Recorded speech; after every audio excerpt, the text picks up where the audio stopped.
Kai buvau moksleivis, atsimenu, kokia gera būdavo mamos nuotaika, jei per tėvų susirinkimą mane pagirdavo, ar bent jau nesakydavo nieko blogo. Tėvų susirinkimai vyksta ir dabar, bet atsirado daugiau galimybių tėveliams įsitraukti į mokyklas, o kartu ir jų vaikų gyvenimą. Kokių?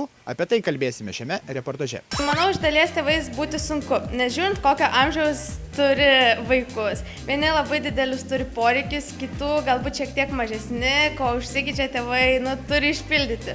Kad tėvai įsitrauktų mokyklos savivaldą, manau, yra labai svarbu, nes tai tikrai mokiniams, to labiau mokytojams ir visai mokyklai netrukdo, tai tik padeda, nes bendradarbiavimas, darbas komandoje ir buvimas kartu, tai yra didelis siekis, bendri tikslai, uždaviniai ir jų pasiekimai yra labai gerai.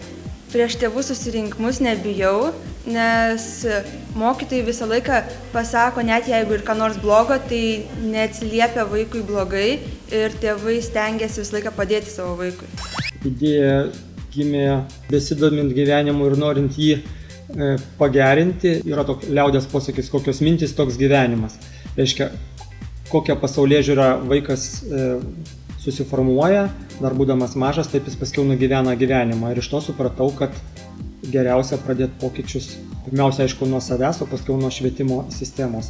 Projekto esmė, kad keistųsi žmonių nuostatos, įsitikinimai į mokymą ir ugdymą vaiko, kadangi nuo to, kokio aplinkoje jisai užauga, labai priklauso toks, koks jis bus ir kaip jis elgsis.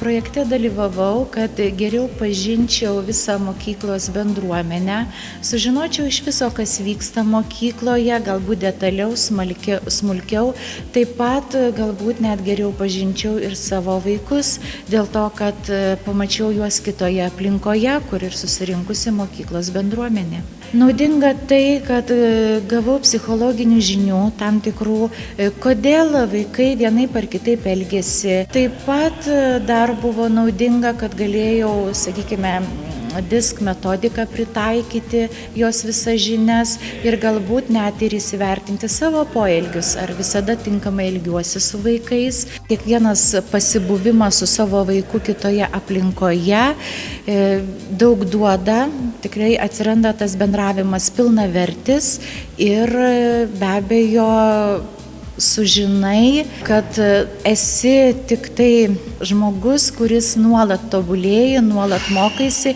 ir kad tas mokymasis kiekvienam mūsų yra tikrai svarbus.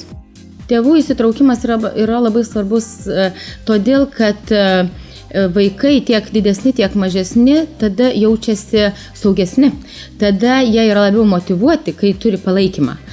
O kai palaikymas yra iš vienos pusės, jie gali manipuliuoti įvairiais dalykais ir, sakysim, su tėvais bendrauti vienaip, su mokytojais kitaip ir ieškoti tiesiog, savo patogių kažkokių tai variantų nesimokyti.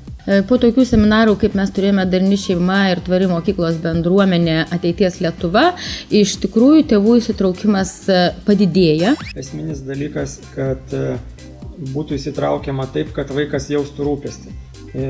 Galbūt vienas formaliai gali kiekvieną dieną į mokyklą vaikščioti ir vaikui nuo to nei šalčiau, o kitam užtenka ten kartą į 3 mėnesius. Tai čia tokio kažkokio laimės recepto nėra, svarbu, kad būtų nuoširdumas, o ne formalumas. Yra prioritetų klausimas. Kas yra svarbiau, ar eilinis televizijos serialas, ar sporto varžybos, ar santykiai su vaiku. Jeigu prioritetas yra santykiai su vaiku, tai yra suprantama, tai investuojama, tai tada atkrenta daug dalykų, kurie mums dabar yra lyg tai svarbus. Kai kurie žmonės sako, kad tėvystė pati sudėtingiausia profesija. Kaip ir bet kuri kita, ji reikalauja išmanimo ir atsidavimo, o gerų rezultatų pasiekti gali padėti štai tokios iniciatyvos, apie kurias šiandien ir pasakojame.